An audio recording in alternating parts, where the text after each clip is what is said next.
Hello friends, मैं हूं विपिन चौहान और आज की वीडियो में हम बात करते हैं अंडरस्टैंडिंग सेकुलरिज्म यानी कि पंथ निरपेक्षता की समझ। ये जो टॉपिक है ये क्लास 8 के सिविक्स का चैप्टर 2 से लिया गया है। इसमें हम ये कोशिश करेंगे कि सेकुलरिज्म किसे कहते हैं, पंथ निरपेक्षता किसे कहते हैं। दोस्तों, इमेजिन करिए कि आप किसी विशेष धर्म से हैं, यानी कि आप या तो हिंदू है या मुस्लिम है, और अमेरिका के किसी ऐसे स्टेट में आप मकान किराए पर लेना चाहते हैं जहां क्रिश्चियन धर्म के लोग की संख्या ज़्यादा है और वहां वो बड़े पावरफुल है, बड़ी कट्टर किस्म के लोग हैं। हालांकि आप अमेरिका के सिटीजन से आपको वहाँ की नागरिकता मिली हुई है, मगर फिर भी केवल इस आधार पर आपको वहाँ मकान किराए पर नहीं मिलता कि आप हिंदू है या मुस्लिम है। तो उस समय आपको गुस्सा जरूर आएगा। हालांकि इसके लिए आप शिकायत भी करेंगे, मगर आपकी शिकायतों को केवल इस आधार पर नज़रअंदाज कर दिया जाएगा कि आप हिंदू है मुस्लिम है। उल्टे आपको ये कह दिया जाएगा कि आप इस देश को छोड़ दीजिएगा, आप वापस अपने देश लौट जाइए। तो आपको कैसा लगेगा? हो सकता है उस समय आपके मन में दो विचार पैदा हो सकते हैं। पहला तो आपके मन में ये विचार आ सकता है कि जहाँ हिंदू और मुस्लिम की जो संख्या वो ज़्यादा है, वहाँ क्रिश्चियनों के साथ भी इसी तरह का भेदभाव किया जाना चाहिए, यानी कि बदले की भावना आपके अंदर आ सकती है। दूसरे विचार आपके मन में ये हो सकता है कि ये जो अन्याय है इसको समाप्त हो जाना चाहिए और रिलीजन और आस्था, किसी रिलीजन और आस्था के आधार पर जो ये भेदभाव है, ये जो अमानवीय व्यवहार, इसको समाप्त हो जाना चाहिए और रिलीजन के बेसिस पर जो वर्चस्व है, जो प्रभुत्व है, वो भी समाप्त हो जाना चाहिए। तो दोस्तों, यही विचार जो है ये सेकुलरिज्म का मूल मंत्र है, पंथ निरपेक्षता का मूल मंत्र है।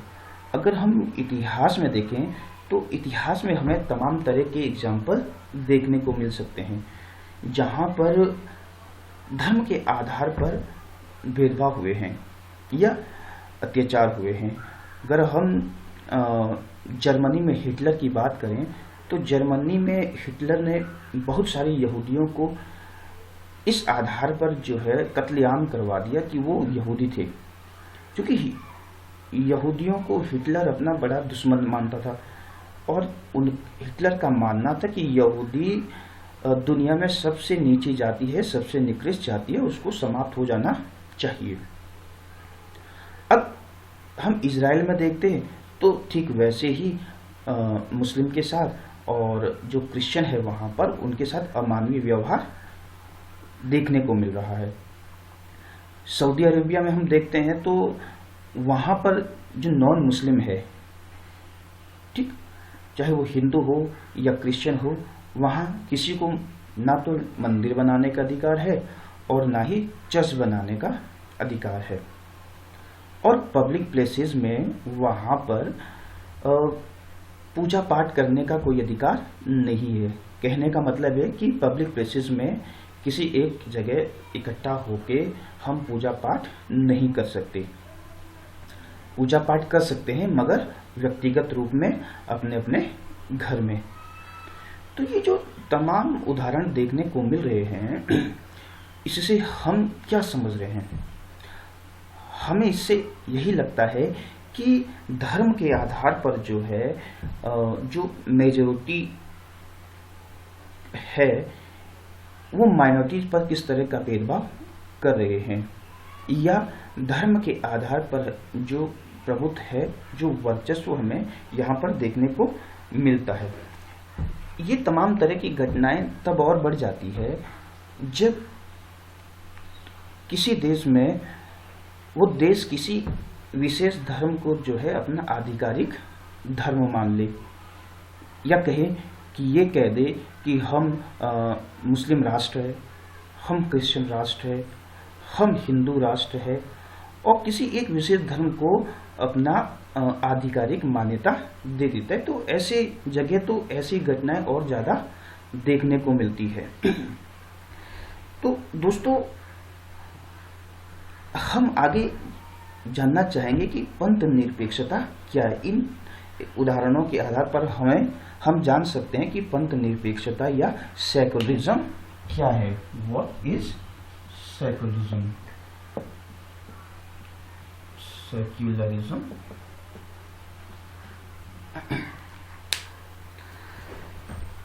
अगर हम इंडियन कॉन्स्टिट्यूशन की बात करें तो इंडियन कॉन्स्टिट्यूशन में लोगों को तमाम तरह के फंडामेंटल राइट्स दिए गए हैं, और उसमें रिलीजियस फ्रीडम भी एक फंडामेंटल राइट है। ये जो फंडामेंटल राइट्स है ये हमें क्यों प्रदान किए गए हैं? फंडामेंटल राइट्स हमें एक तो राज्य की जो सत्ता है, जो राज्य की जो पावर है, उससे हमें बचाता है। दूसरा, जो किसी समाज में जो मेजॉरिटी है उसकी टायरनी से या निरंकुशता से हमें बचाता है। तो यहाँ हम सेकुलरिज्म की धारणा से ये समझते हैं कि सेकुलरिज्म कोई भी स्टेट है किसी एक धर्म को अपना आधिकारिक धर्म ना माने, और धर्म के मामले में व्यक्ति को पूरी तरह से स्वतंत्रता हो। कहने का मतलब राज्य का ना तो अपना कोई धर्म होगा और सभी धर्म के लोगों के साथ एक समान व्यवहार किया जाएगा। राइट? तो यही क्या है? यही सेकुलरिज्म है या पंथ निरपेक्षता है। दोस्तों, हम आगे ये जानना चाहेंगे कि जो पंथ निरपेक्षता है या सेकुलरिज्म है वो आवश्यक क्यों है, क्यों जरूरी है? Why is important to separate religion from the state? Why is important to separate religion from the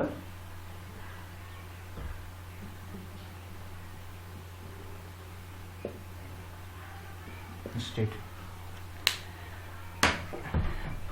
अभी तक हमने जो पढ़ा है उसमें क्वेश्चन ये बनता है कि सेकुलरिज्म क्या है। अब आगे का जो टॉपिक है उसमें ये क्वेश्चन बन सकता है कि why is it important to separate religion from the state, यानी कि रिलीजन को स्टेट से सेपरेट क्यों रखा गया है, क्या कारण है? इसके पीछे दो इम्पोर्टेंट रीजन है। पहला ये है कि जो किसी समाज में जो मोहम्मद धर्म के लोग हैं उनकी निरंकुशता से बचाने के लिए रिलीजन को स्टेट से सेपरेट रखा गया है, या कहें कि स्टेट को रिलीजन से सेपरेट रखा गया है, यानी कि टायरेनी ऑफ द मेजॉरिटी। वो कैसे हो सकता है? जिस समाज में जिस धर्म के लोग ज़्यादा हैं उस धर्म के लोग जो माइनॉरिटीज में उनके ऊपर अत्याचार करे, और जो उस देश के जो रिसोर्सेज है उस पर उसी का अधिकार हो।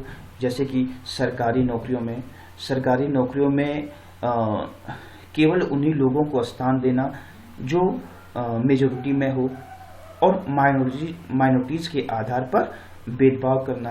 कहने का मतलब है कि जो संसाधन है उस पर नियंत्रण किसका? जो मेजॉरिटी में हो। यानी कि हो सकता है कि संसाधनों पर नियंत्रण किसका हो सकता है? मेजॉरिटी का। तो उस कंडीशन में माइनॉरिटीज के साथ क्या हो सकता है? भेदभाव हो सकता है। इसके अलावा जो है जो राज्य की जो सत्ता है उससे बचाना, राइट। ये भी हो सकता है कि जो मेजोरिटी में हो वो सत्ता पर जो है अपना नियंत्रण कर ले, और जब सत्ता पर मेजोरिटी का नियंत्रण हो जाता है तो डेफिनेटली जो माइनॉरिटी है वो अपने आप को असुरक्षित महसूस करते हैं, और हो सकता है कि जो मेजोरिटी में है वो माइनॉरिटीज के साथ अत्याचार करे, उनका उत्पीड़न करे, उनके साथ भेदभाव करे। तो राज्य की सत्ता से बचाने के लिए ये जरूरी हो जाता है कि रिलीजन को स्टेट से सेपरेट रखना चाहिए, या कहें कि रिलीजन और जो राज्य की सत्ता है वो दोनों बिल्कुल अलग अलग हो। दूसरा कारण ये होता है कि जो डेमोक्रेटिक कंट्रीज है उसमें क्या होता है कि लोगों को तमाम तरह के फंडामेंटल राइट्स दिए जाते हैं। ऐसे ही जो right to freedom of religion है, यानी कि रिलीजियस फ्रीडम है, वो भी डेमोक्रेटिक कंट्रीज का जो है एक कहें कि विशेषता ये है कि डेमोक्रेटिक कंट्री में लोगों को राइट टू रिलीजियस फ्रीडम मिला हुआ है। इसमें क्या होता है, right to freedom of religious जो है ये हर व्यक्ति को अपने धर्म को मानने, उसको अपनाने की स्वतंत्रता होती है। इसके अलावा हर व्यक्ति को अपने धर्म को त्याग कर किसी दूसरे धर्म को अपनाने की उसको स्वतंत्रता है। जो धर्म उसे अच्छा लगता हो उसे अपनाने की उसको पूरी तरह से स्वतंत्रता है।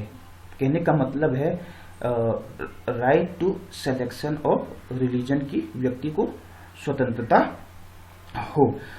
तो इस आधार पर व्यक्ति के मौलिक अधिकारों को न छीना जाए, यानी कि धर्म का जो अधिकार है उसको भी उसको छीनने से बचाने के लिए जरूरी है कि रिलीजन को सेपरेट से स्टेट से सेपरेट होना चाहिए। तो इस मामले में हम देखते हैं कि जो डेमोक्रेटिक कंट्री में है धर्म की स्वतंत्रता का पूरा अधिकार मिलना चाहिए, और हर व्यक्ति को अपने तरीके से किसी धर्म की जो उपदेश है उसकी व्याख्या करने का अधिकार हो। तो लोगों के जो धार्मिक अधिकार है उसको न छीना जाए, इसलिए जरूरी है कि स्टेट को जो है रिलीजन से अलग रखा जाए। तो ये दो कारण जो है एग्जाम में अक्सर पूछते भी हैं कि भाई रिलीजन को स्टेट से सेपरेट रखना क्यों अनिवार्य है। तो क्वेश्चन ये बनता है कि what is secularism and why is important to separate religion from the state. तो दोस्तों इस वीडियो से आई होप कि आप समझ गए होंगे कि सेक्युलरिज्म क्या है और सेक्युलरिज्म को स्टेट से सेपरेट रखना क्यों आवश्यक है। तो आगे की वीडियो में हम बात करेंगे कि इंडियन कॉन्स्टिट्यूशन में, यानी कि भारतीय पंथ निरपेक्षता क्या है, इंडियन सेक्युलरिज्म क्या है, उसको हम समझने की कोशिश करेंगे। और उसमें हम ये भी समझने की कोशिश करेंगे कि इंडियन सेक्युलरिज्म दूसरे देशों के, यानी कि जो वेस्टर्न सेक्युलरिज्म है उनसे कैसे अलग है। ये बड़ा अक्सर चर्चा का विषय रहता है कि इंडियन सेक्युलरिज्म और वेस्टर्न सेक्युलरिज्म, क्या सेक्युलरिज्म भी अलग अलग है। तो नेक्स्ट वीडियो में हम इसी पर चर्चा करेंगे कि वेस्टर्न सेक्युलरिज्म और इंडियन सेक्युलरिज्म में क्या डिफरेंस है। तब तक के लिए दोस्तों बाय बाय।